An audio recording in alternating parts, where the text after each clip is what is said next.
Hello everyone, I am Dr. Nilab Agrawal and today I am going to tell you some important points about focal nodular hyperplasia of liver. It is the second most common benign liver tumor found in adults. Now we'll see the etiology. Basically the etiology is unknown and the most common theory for this is developmental vascular malformation that is associated with female hormones and OCPs, oral contraceptive pills.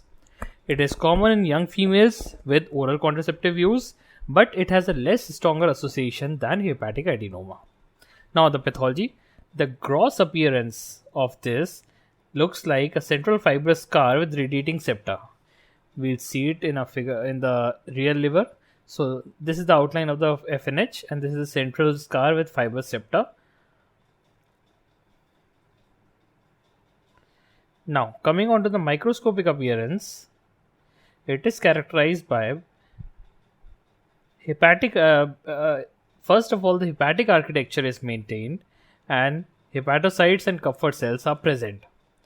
It is characterized by benign appearing hepatocytes divided by fibrous septa originating from central scar. So this is the microscopic appearance, this is the fibrous septa, this is a central scar. Then these have typical hepatic vascularity is absent here and atypical biliary epithelium scattered within the lesion. Usually these are less than 5 centimeters. Now coming on to the clinical features, usually these are the incidental finding on laparotomy or on imaging. Most common symptom if present is vague abdominal pain. Coming on to the diagnosis, first of all USG. It looks like a solid tumor mass on USG, not very significant.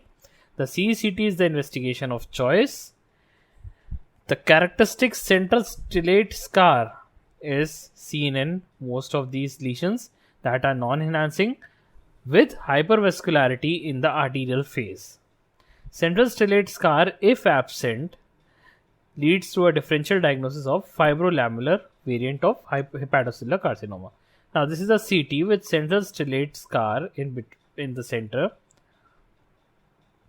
Now the next investigation is angiography. So we can see a spoke wheel appearance with a large central artery which has multiple branches. Next, we can also do MRI for these. We can do MRI with gadoxetic acid that are taken up by hepatocytes and excreted in bile.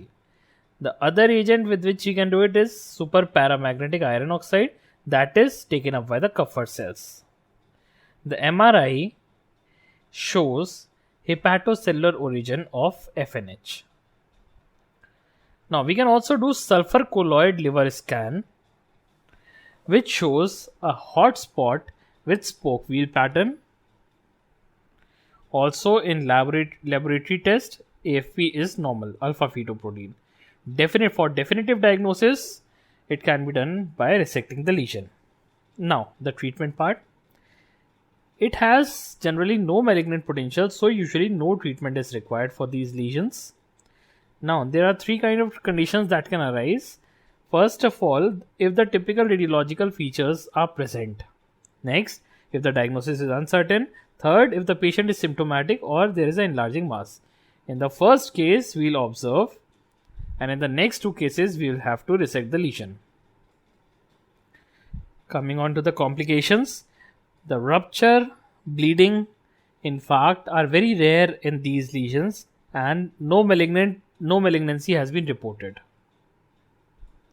Now, some miscellaneous important points is central stellate scar is also found in fibrolamellar variant of hepatocellular carcinoma, serous cystadenoma of pancreas, and renal oncocytoma.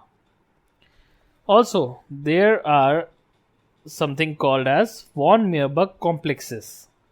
So, these are basically the benign liver malformations which originate from embryonic bile ducts that fail to involute with cystic dilatation.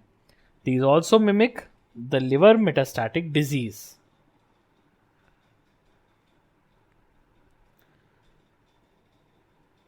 Thank you so much. If you find my videos beneficial, then please like, comment, share and subscribe. Thank you.